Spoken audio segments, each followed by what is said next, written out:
Hello, everyone, and welcome to Faith Forums. Today I'm joined with Bisong Taiwo, the creator of Sainthood. It's a cozy strategy game about serving your community and growing your faith. Welcome. Thank you, Brock. I'm a big fan, so I'm happy to be here. Awesome. So I want to talk about Sainthood, but first, I want to hear about you. We've never met before, and I'm super excited to hear your story and just get to know you. Right. Well, it's not a particularly interesting story, but to compress the time short, basically, I was born and raised in Nigeria to two lovely parents. My mom is Catholic and my dad is Baptist, and so I grew up in a religious household. I've always gone to church on Sundays, the usual. And then at 18, I moved to Canada for university and I studied computer science. I've always been into video games and movies and cartoons since I can remember. And I always used to make, I think I started with cartoons first with the flip pages in my textbooks. So I would draw these little stick figures and I'll flip the pages and we get to see these animations. And then I moved on to Flash at the time. Actually, somebody brought a laptop. Laptops were forbidden in school, but somebody brought a laptop to school in high school and showed us this Flash animation. It was called Xiao Xiao at the time, and it was these stick figures that were fighting very, very popular Flash cartoons. So I was really inspired, and I downloaded Flash, and I was animating my own little cartoons. Then I discovered that Flash had a programming language built inside called ActionScript. So then I started learning that and using that to make games. So then convincing your African parents that you want to go to school to study game design or to study cartoons, it's not happening. But because programming was used to develop games, I decided, okay, I would study computer science, which, my dad was a huge fan of technology and that was the future and all of that. So that's how I got into computer science. So I came to Canada 2007 and I've been here ever since and just making little games on the side. The animation didn't really work out so well because I think I just hit my drawing skill limit. I think I had the timing for animation maybe 70% of the way, but my drawing ability just wasn't good enough. So I decided to switch to live action filmmaking. Nice. And I started making short films.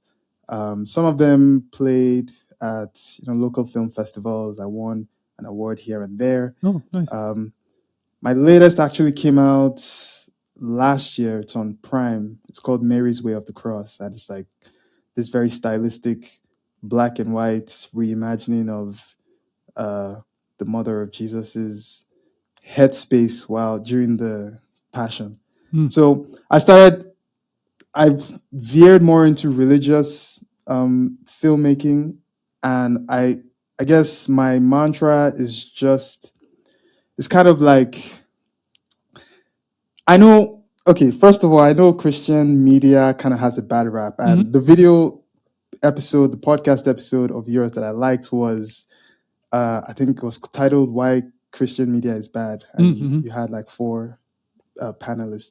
So that was good because that's like an area I really want to specialize in and focus on in making these religious content that is explicitly religious, but also of a quality that surpasses or just matches the stuff that have come before us. So then I've been doing the film stuff for about 5 or so years, or maybe 7 years.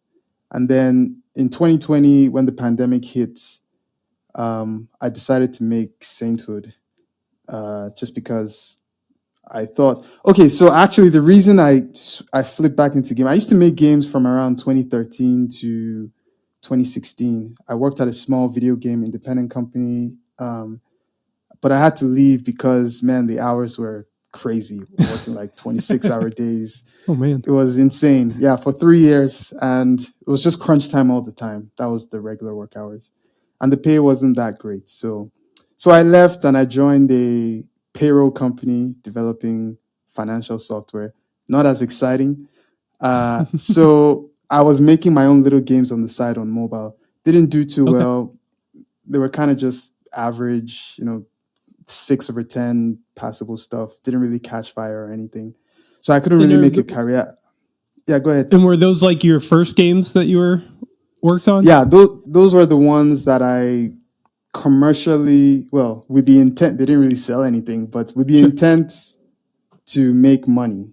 Yeah. I published on Android only because iOS has had its set of complexities that were just A lot of hoops. insurmountable at the time. A lot of hoops. So in 2016, I kind of just gave up on making video games. I'm like, the same way I gave up on animation. I was Yeah. like, I just don't think I have the talent to really move this forward. Just gonna focus on my career, make this live action films on the side because that was kind of gaining traction Mhm. with the little festivals. And then somebody mentioned to me that I should try to do the filmmaking thing as a service. Mhm. So I figured, okay, how can I make filmmaking as a service? I can't really shoot commercials because I don't really have the resume to do that. But then weddings came along, and Yep. so yeah, I started shooting lots of weddings, and there's a lot of money in that. To be Yep. honest, you could make a career out of that. So that was fun up until so then I made the mistake of it was a good experience, but I wouldn't recommend it. I shot a feature length film, Oh wow. Okay. which I think is also on Prime, and it was like fully funded by credit cards. Like don't do that. That was just a bad idea. Anyway, so I did that, racked up a lot of debt, and I'm like, that's not too bad because this was 2019. hmm Because I would just use the weddings to cover the expense. So my plan was I would go to the wedding show. It was this big convention. You pay for a booth and you sign pretty high profile clients. So that's what I did. It's usually in January. So I said, all right, January 2020, I'm going to go for the wedding show. I blazed all this money on marketing materials and got the booth and everything. Went for the show. I got about 15 to 20 clients. So I had about like 35 grand, which was enough to cover the budget for the feature. And then COVID hit in March. So yeah, that devastated the wedding industry. It just Yeah. destroyed many businesses, shut down. Many wedding dress businesses Mhm.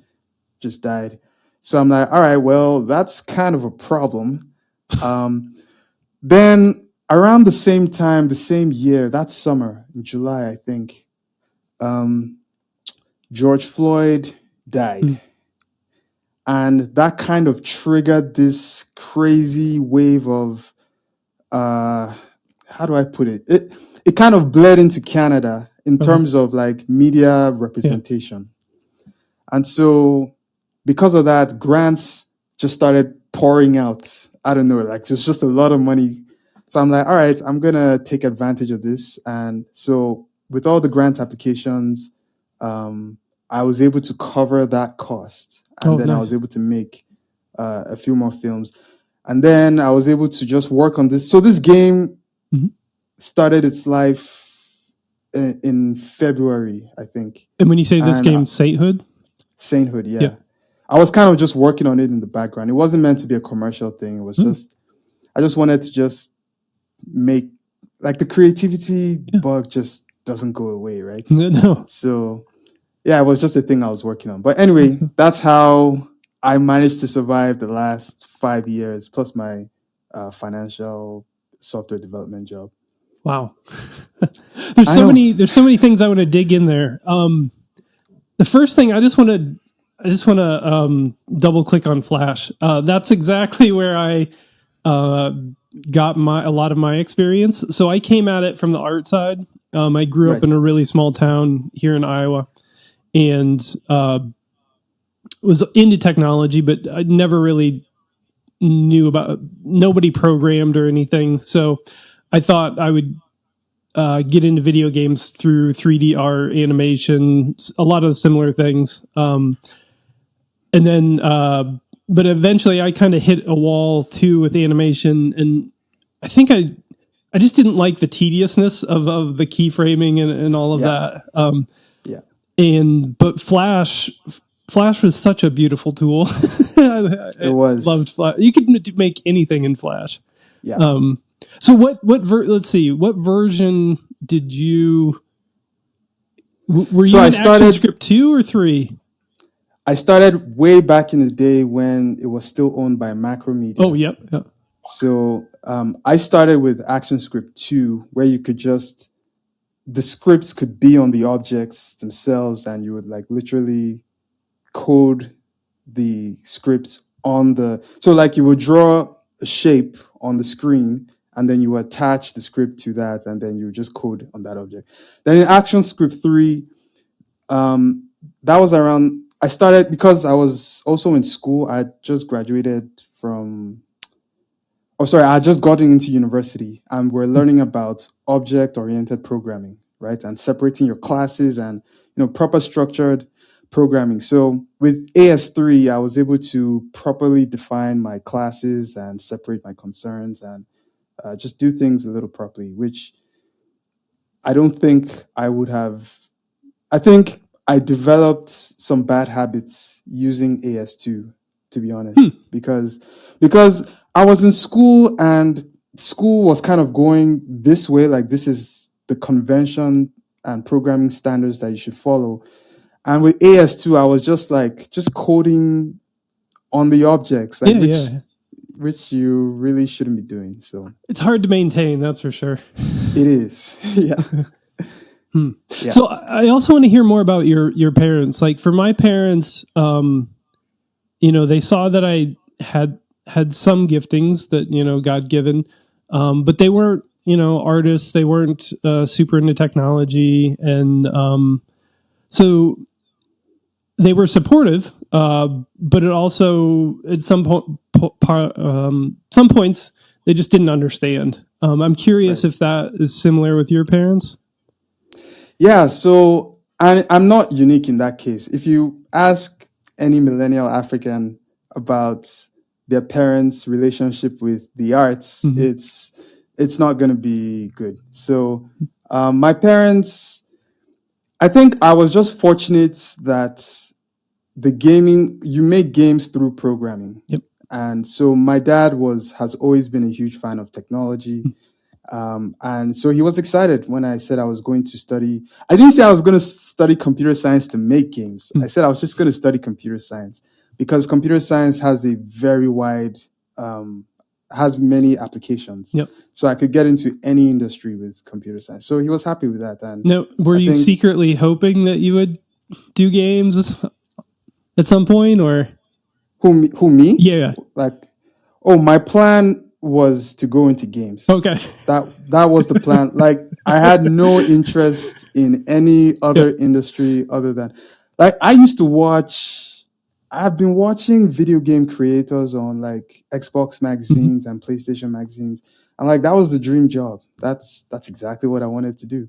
So again, it just so happens that you get to make games. And I knew I wasn't a good artist. So I wouldn't even have been able to get in through the arts programs or like to get a job in the industry through my artistic skills. But I knew with programming, that's just something you can learn. You don't really need innate talent for that. You can learn it. And it's the same thing I found with live action filmmaking is that you can, if you study it and you practice long enough, you can make something decent, as opposed to if you can't draw or if you can't sing, you just can't. Yeah. So from your filmmaking, what have you brought into your game making from those experiences? Vibes. Yeah.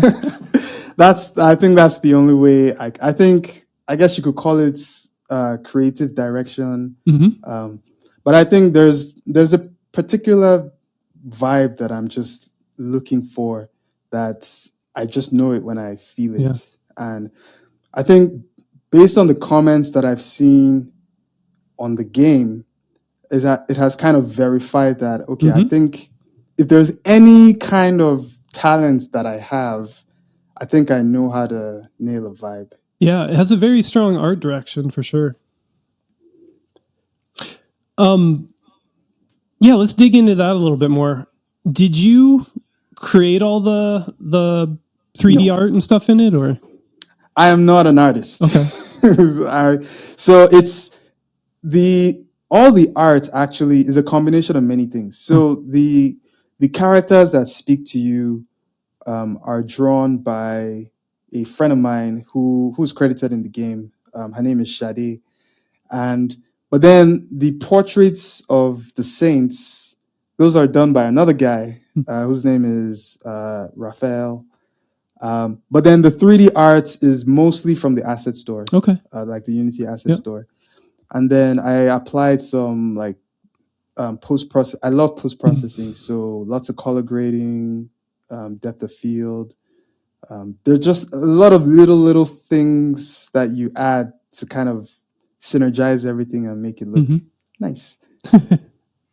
So, are your artist friends? Are you like part of a community up there in Winnipeg, or No, okay? not at all. It's international. The girl is like between Nigeria and the US. Not sure where she is right now. She's all over the place. The guy, I also got some programming help as well from my brother, who's 45 minutes down out of the city. Oh, nice. And then some in Nigeria. So it's kind of just a mix of. I consider them, or at least like in terms of the workload, it was more like contractors. So it was like me just at different stages of the project. I would just call up somebody and say, "Hey, I need a tool to let me design stuff, and I have X amount of cash. I can pay you."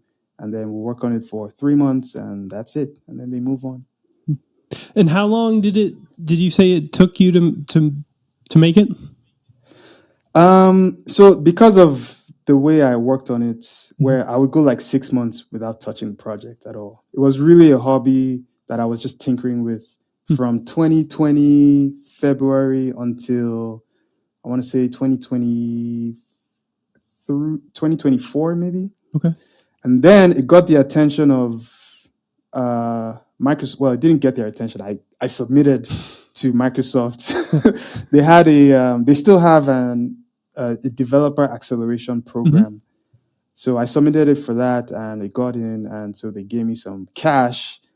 And then I was like, okay, this is kind of serious now because now I have to release the game, but I also have to release it on the Xbox family of consoles. So that's the Xbox One, the One S, the One X, the Series S, and the Series X. So that was interesting. So that's when I called up my brother and said, "Hey, I'll give you a boatload of cash if you can just take care of all these ports for me." And he came through, and the game runs on all the systems like flawlessly. So Well, that's it's good. awesome. So he's also in software development then. Yeah. He was smarter in his approach to his career because he makes like twice as much as I make as a software developer. Because he doesn't do the game thing on the side, right? Sure. He just focused on his career. I'm kind of just flip flopping between like my career, my video games, the films. Yeah. I'm all over the place. No, I get you. I'm right there. I love following just my creative passions, and it's they ebb and flow. And I could have made way more money if I could do business software or something, but I just mentally can't do it. God's just built us a certain way, so yeah. But. It's interesting. I've told myself that, look, I got to stop this and spend a year and just like fire ahead and learn some LLMs, learn how to develop that kind of thing, and then like 2 weeks into it, I'm like, ugh, I just can't. I just can't. I'm back in. It's like this pool, or I don't know what it is, but yeah. So I want to dig into your game a little bit more. It's a cozy strategy game. Do you play many cozy games? Not many, but some. There are a few of them that have caught my attention. So the first, I don't even know if I'll call this, if many people will call this cozy, but I do. The thing that actually inspired the main mechanic, which is delivering packages to people on the island, is Death Stranding. Oh, So yeah. that came out in 2019, and it was such a strange game. Nobody really knew what to make of it at the time. They didn't know whether it was a walking simulator or a, well, I guess that's really what it was or is. And so, but the thematic idea that you would deliver these packages to connect the United States of America was very compelling to me. I'm like, that's a really interesting theme. So I wanted to build a game where you're delivering packages and just helping your community. That was the first idea. And then it kind of slowly evolved into, because I had this other thing of, I want to make religious, explicitly religious content that is high quality. So how do I bring my faith, like mechanically, how do I bring faith into a game like this, right? I'm like, okay, how about you just pray? And that's exactly what I did. So that's really the essence of the game. It's praying, like building your faith, and then serving your community. Nice. How long is the game? It's not long. It's about a couple of hours. Okay. Although it's interesting, I've looked at some of the Steam reviews, and some folks have like 13 hours, 20 hours. Wow. Like, what are you doing? Although I did add, I added a prayer mode where you can pray the rosary.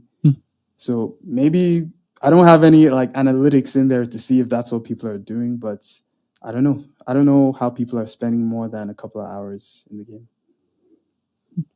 It's got positive reviews. What kind of things are people saying? Well, not to toot my own horn, but I can say, so the biggest thing that I wanted to test was, is it possible for a game like this to exist? Because you search around and you either find parodies, like Christian games, right? You either find parodies, or you find strategy games where it's kind of used as it's just a tool for maybe conquering or dominating the playing field, right? There are many games. There are many games like Frostpunk, for example. I love Frostpunk, by the way. It's like a survival strategy city builder. And one of the end game things you can do is enforce a new religion, and like everybody has to follow it, or else. So I'm like, is there a way to just make faith just be like about helping people and like growing your own spirituality, as opposed to just using it either as a tool for conquering or as a parody or whatever?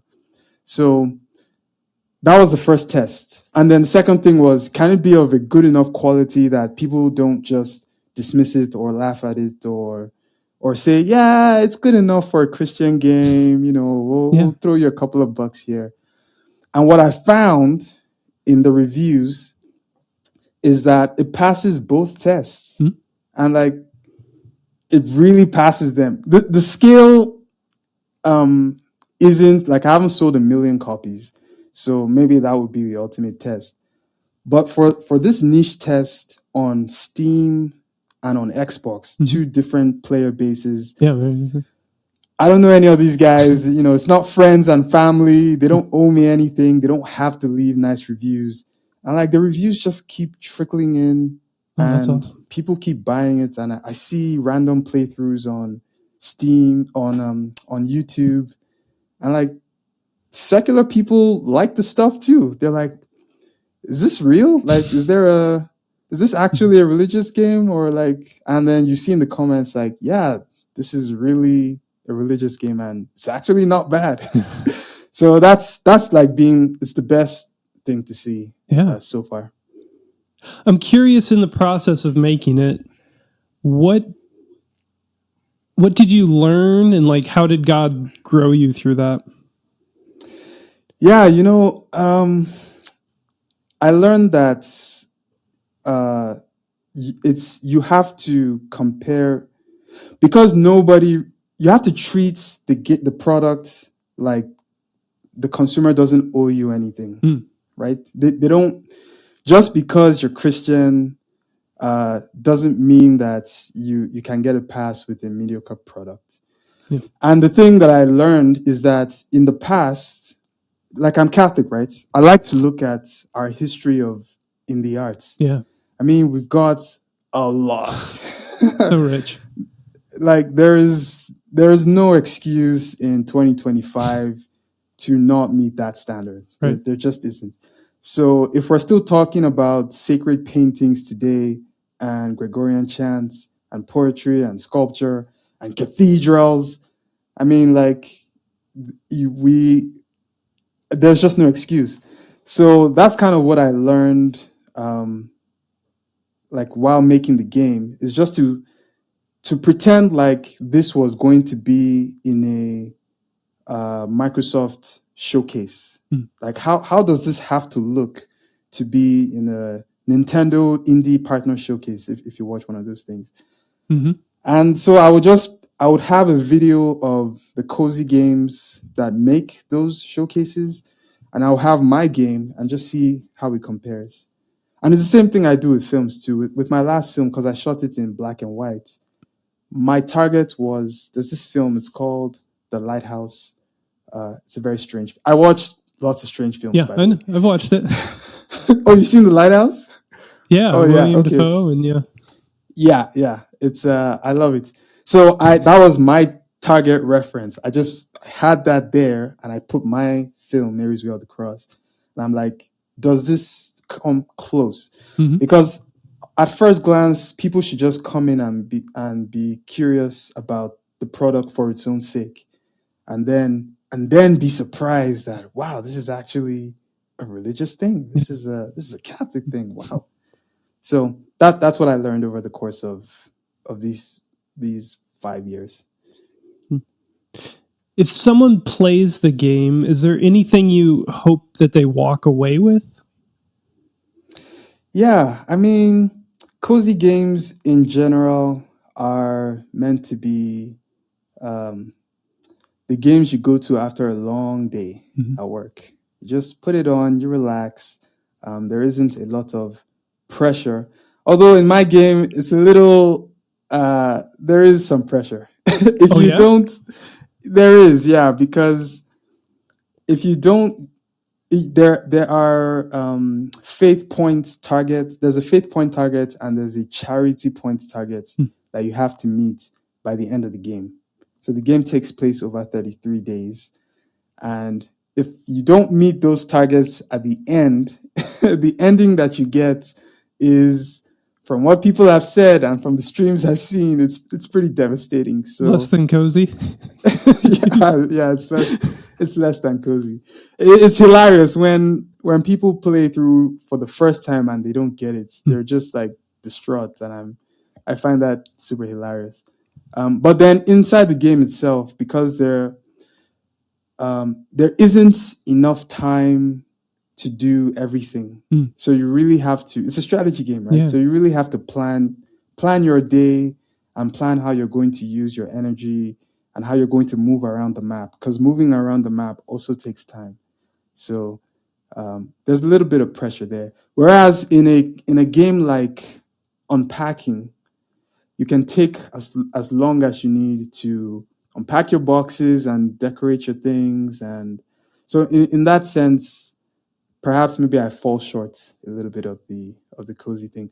But based on the reviews that I've seen, I think just the vibe of immersing yourself in a worldview that is religious. There's a beautiful church there. with the large cross, you can pray. That feeling of just the immersiveness of it and the music, and because it's turn based. If you don't move, you don't like time doesn't pass, so you can really just sit there and be still and just be in the moment. And so I've noticed a lot of people love that. A lot of people love the writing. The writing is very charming.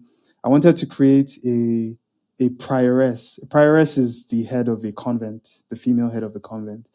And typically in movies, she's usually like strict Yeah, and yeah. hardened. And so I'm like, okay, well, let's create a prioress that isn't that. I know a prioress. There are Nigerian nuns here even, and I've spoken to them, and they're very bubbly and very sarcastic and witty. So that's what I did, and people respond to that. They really like that. It's a breath of fresh air. So yeah, that's what I think. That's what I want them to come away with, and I think that's what's happening. Yeah. I'm curious, you have a game about serving and growing your faith in your community. What is your own community like?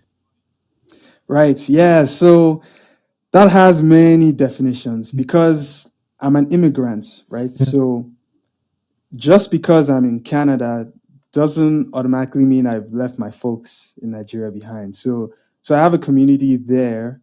I have a community here in Canada as well. Different races, different faiths, right? Because like Nigeria is a mostly two faith country. Mhm. So at the top half is mostly Muslim, and at the bottom half is mostly Christian. And where I grew up is kind of like it's Lagos. I grew up in Lagos, and it's kind of like I would compare it to maybe Toronto or Okay. Vancouver or New York. It's like a mishmash of people from all different places. So you get to interact with Christians and Muslims and get their different points of view. And in Canada, that diversity is even bigger, right? Because now it's people from all over the world. There's Indians, right, who have their own religion. There's the Philippines. We have lots of Filipinos here. So just lots of different folks that you interact with. When I go to church, man, it's like the rainbow at church. And I don't mean that in that other sense, but like I just mean there's people from every different nationality Well, that's beautiful. at my parish. So it's really cool that my community is that diverse because the more it's interesting, it's kind of been used in a negative connotation, but the underlying truth of the matter is that the more you interact with people of different philosophies, let's Mhm. say, the more well-rounded you can construct your own philosophy. For Like sure. I'm a better Christian Mhm. because I'm able to interact with people of other faiths Yeah. and like really test my own knowledge and like why I believe. I'm not just a Christian just because I grew up in a Christian household, right? I had to go and really do the research and read the history and study all of these things to really solidify my faith. Yeah, it's your So own. Yeah. What's next for you? that's a great question. Uh, well, it depends. I'd like to focus on my career, but so right now, okay, in my immediate future, I'm working on updates for the game. Okay. So right now, it's on Steam and Xbox, and I'm working on an update or a release actually for Android and iOS. And the pages are live now for both Android and iOS. And they'll be coming out pretty soon, as soon as I sort out some things. And yeah, I'm just going to be pushing out updates for the game. And on the film side, I got commissioned by a local film group here to make a film for a big event that's coming up. So Oh, I have wow. to, Congrats. yeah, I have to get that. I have to get that going. And yeah, we'll see whatever the Lord brings to my table after that. So now that you've the game is out and it's doing well, what have your parents said about it?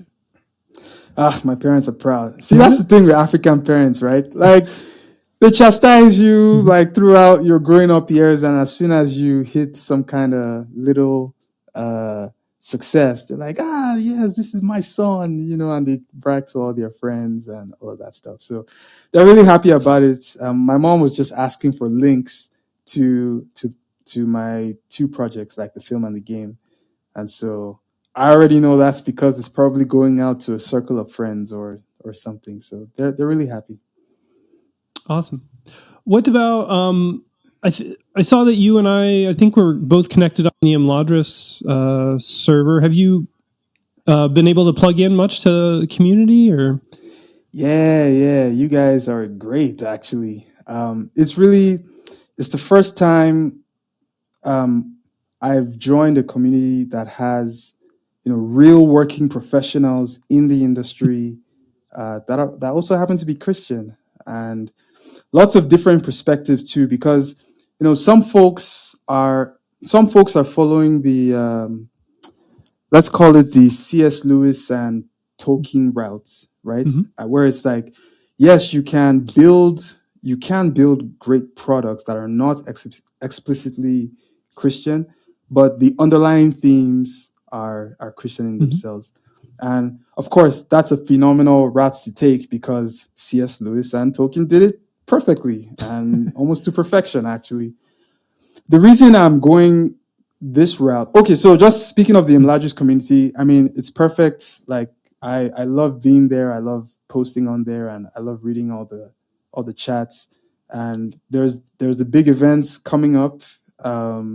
So I'm excited for that. Hopefully, there's an online way to join, but that would be awesome. But I was just gonna say that the reason I'm looking at it from the explicit Yeah, religious angle is just because, well, we have a tradition and a history of doing that successfully, hmm and I think I don't know what it is about video games that and films to some extent. I think recently, products, film and TV like The Chosen and hmm House of David, they're really like proving their worth. yeah, And there's the animated stuff too. There's King of Kings that just came out. Angel Studios is doing some good stuff. So I think on the film and TV side, like we're pretty much there, and the box office is really showing it. But on the video game side, like I don't know. I don't know if it's because it's difficult, and so it's just seen as more risky, Mm. uh, or like it's because it's too expensive, and so I don't know. I don't really know what it is, but I think if we've done it in every other media format, I don't see why it can't be done in video games as well. So I'm just gonna give it a try. for sure. Yeah, I think we're getting there. Obviously, we're trailing the other arts. I mean, our art form trailed it anyway, just timeline wise, right? Yeah. Film had a good head start before games were ever a thing. But yeah, there's been some, I guess, higher profile failures, maybe where uh, where some ministries and stuff have invested good chunks of money and they just haven't like proved out for various hmm reasons. Um, I think we're It's definitely going to get tough. there, though. Yeah. No, it's tough. Like it's a lot easier for a video game to crash and fail prior to even being released, Mm-hmm. just because with the film, once the script is done and the shoot is scheduled, like it's really just following the pipeline. Yeah. Um, with a game, like even if you're able to build good software where it works and stable, doesn't mean it's going to be fun. Right. Right. It can still be boring. So that's the extra challenge that you have with game on top of building a good and stable product, which is just phenomenally difficult. So Yeah. yeah, it's a hard business to be in. Well, I'm so thankful that you are in it, and I haven't had a chance to play your game yet. I've been heads down, just work stuff in this season, so I haven't been playing any games. But I'm going to pick it up, and it looks awesome, and I'm so glad that we were able to connect today. Yeah, this was fun. Like I said, I'm a huge fan of the podcast, and I hope you keep making more episodes more frequently. I hope to. Again, it's just a very busy season, and it's kind of one of those things, kind of like your filmmaking and game stuff. It kind of ebbs and flows depending on what's going on in my life. I've got 6 kids and various things going on. So, but Yeah, I can't even imagine. So I have 2 kids, and I've already lost all my hair, so I can't even imagine what it's like for you. But the way I think about it is like, if I have like 30 years left, let's say, I don't know, over the course of 30 years, I just keep producing stuff. Maybe it'll be something. I don't know. But That's my hope. I really enjoy talking with people. I really enjoy just getting people's perspective on how they integrate their faith with their craft, and just exploring what it means to be a Christian making games. So. It's interesting what you just said with the timeline that you have left, and it's something that I think about often, because a lot of times we tend to think that we are the protagonist of the story, right? And I've accepted that if Sainthood is the only game that I get to make, and perhaps it becomes the thing that inspires the next generation, or 20, 30, 50 years from now, somebody finds this hidden gem somewhere, and then they're inspired to create the next big thing. I think I'm okay with that. Like, I've played my part. I've done what I've set out to do, and it would be nice if I could grow this as a business and make many games. Lots of saints throughout the 2,000-year history. You can make many games in many different genres, and there will be a big market for that, and it'll be great.